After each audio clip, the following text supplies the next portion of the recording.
Welcome to Between the Whistles. I'm your host, Joe Chat, Michigan State football. And if you're new to the channel, please subscribe to the channel. There's going to be a lot of great Michigan State content coming with basketball, football, hockey. I love what the hockey program is doing. I'll talk about the hockey program later. I love what Nightingale is doing for Michigan State. So if you're a Michigan State fan, subscribe. Now, we hear a lot about Mel Tucker being on the hot seat, especially nationally. If you look at national articles, they already have him penned in as a hot seat candidate. And there's no reason to see him as a hot seat candidate because he's not at that point yet. Now, this year could determine if he's a hot seat candidate for a lot of Michigan State fans because he made the decision to keep Hazelton, keep Ross Ellis, and keep Jay Johnson. And look, we all gotta understand what happened when Mel Tucker took the job at Michigan State. Okay, he took the job late in the process, so he couldn't recruit players to Michigan State. He took the job, and COVID happened and the world basically ended. And then you were doing Zoom interviews to get recruits. So you're basically, as a new coach, you're already at the mercy of a pandemic. You're at the mercy of starting late in the process. So you were off to a late start anyways. And what he did in the portal was pretty damn good. He got Kenneth Walker. He recruited some good players to come to Michigan State, but ultimately it's not enough, especially in the Big Ten. You're going against great competition week in, week out, and a lot of those coaches have been there for a while, including like Mike Locksley, Jim Harbaugh, Ryan Day, James Franklin. They've been there for a while, so they've already had a recruiting head start to you, and to be in the middle of things in your second year was pretty damn good. Now the third year absolutely went bonkers.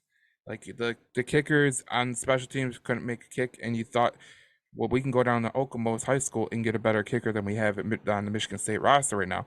And that's a problem with Ross Ellis. Now, if you're a Michigan State fan, you're like, our defense wasn't good. This is the only coach I'm gonna make an excuse for because he absolutely deserves it. When Scotty Hazelton took the reins as a defensive coordinator last year, they started last year. There, under no circumstances did he think, I'm going to lose Darius Snow, I'm going to lose Xavier Henderson, I'm going to lose Chris Bogle, I'm going to lose Jacoby Windman at some point, and I'm going to be really stuck in a no man's land with because there's no depth in the defensive roster right now. At no point did he think that he was going to lose three of his biggest players on that defense, but he did. So I understand where Scotty Hazelton gets this extra year because he honestly deserves to have that extra year. Now, Jay Johnson is a different story. I mean, obviously, Kenneth Walker helped him in the second year of Mel Tucker. Absolutely. But last year, I think he was a little bit snake bitten by Peyton Thorne not recognizing coverage and not finding the open men that he had. Keon Coleman was open. Jaden Reed, there was times that he was wide open. And Peyton Thorne just took too long in the pocket. And by the time, he recognized it, he was already getting a guy in his face. And they didn't have a good run game last year.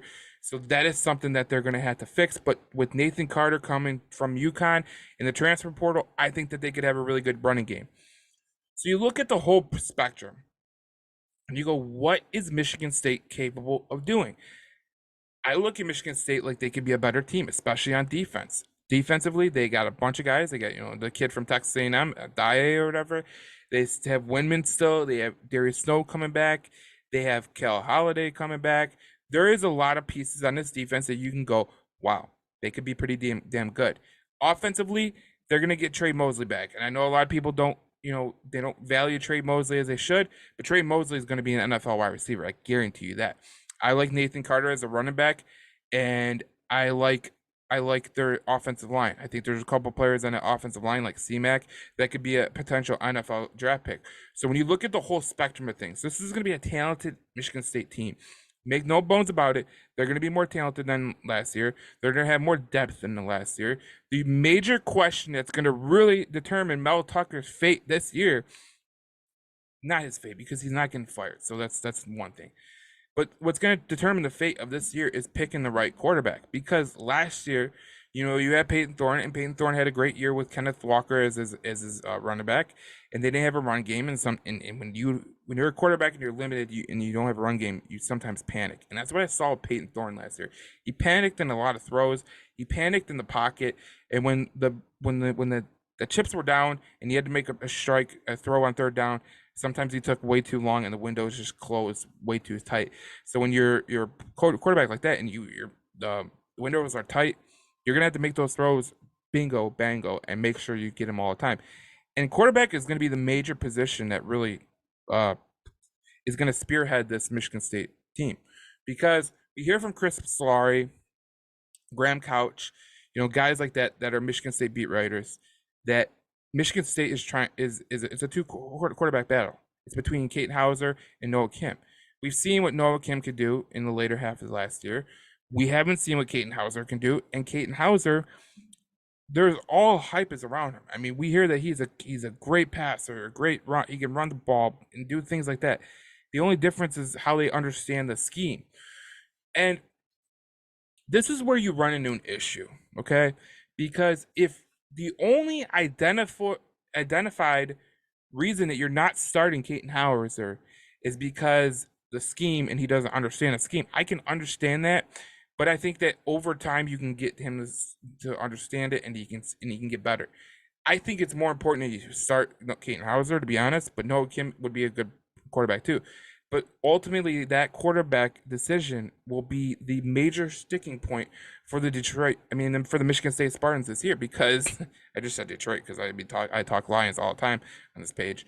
Well, recently I have, but for Michigan State, this is going to be a major issue for their team, because I think they're going to be better on defense. I think they're going to be better on the offensive line. I think the running game is going to be better. What do they get out of the quarterback position? That's the biggest issue. Now, if Mel Tucker and Jay Johnson make the wrong decision and let's say they go Noah Kim, and then Caden Hauser transfers, you're not in the position like some of these teams like Ohio State or Georgia or Alabama, where you can make that decision. You could lose that player, and then you realize, oh crap, we made the wrong decision, and midway through the year, you're in a little bit of a bind.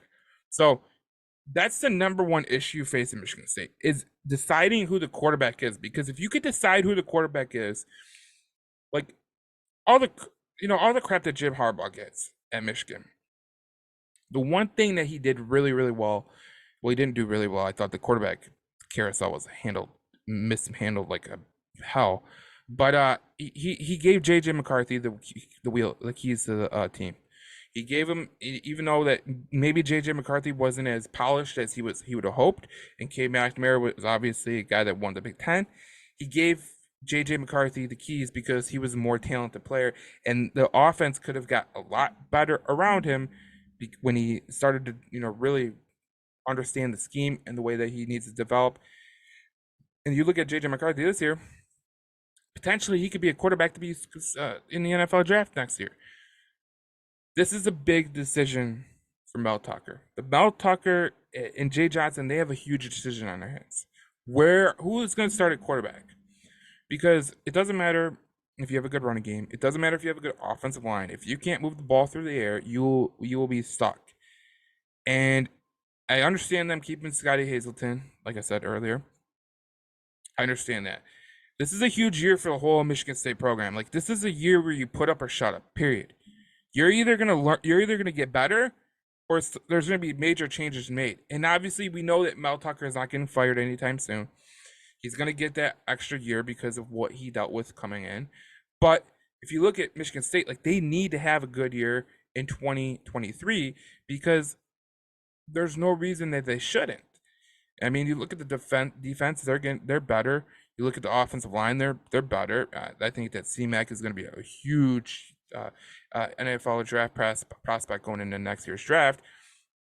I like Nathan Carter. I like what he did at UConn. I can only imagine what he could do at Michigan State. And then you look at the quarterback position. That's the biggest position. So Jay Johnson and Mel Tucker have a huge decision. And the decision that they make will rightfully determine the whole year for Michigan State. Like, let's not put it lightly. What they do in the quarterback decision, and they said that the quarterback decision will happen within the first two games. Obviously, you have Richmond, and I think I'm forgetting the next one. Central Michigan. Before you play Washington, and before you play Washington, you should know who your quarterback is. Period. And if they don't know by then, they're repeating the same mistakes that D'Antonio routinely did with his quarterbacks. Now, obviously, he mismanaged the Connor Cook, Andrew Maxwell stuff. There was times that he just totally mismanaged the quarterback game, and you can't do that. You're gonna cost your team games. And as much as people harp on Jim Harbaugh, he cost their team games too with the two quarterback system. That just doesn't work. Michigan State was a benefactor of that two quarterback system when J.J. McCarthy came in the game against Michigan State and fumbled the ball. That's the decisions that you have to make. And if I'm Mel Tucker, that is the biggest decision on this team right now. And if you're Jay Johnson, you are worried because if you don't make the right decision, it's also your job too, because you will be fired if you don't make the right decision. And I think that if Jay Johnson is I think it's not good for Michigan State that if Jay Johnson is looking to not get fired, that he goes with the safer option, which would be Noah Kim. If he wants the long-term option, which could help the team out exponentially, that's Kaden Hauser. But if you're Jay Johnson, who would you say? Like if you have a shot to change your not get fired because you go with the safer option, but it doesn't help you in the years to come.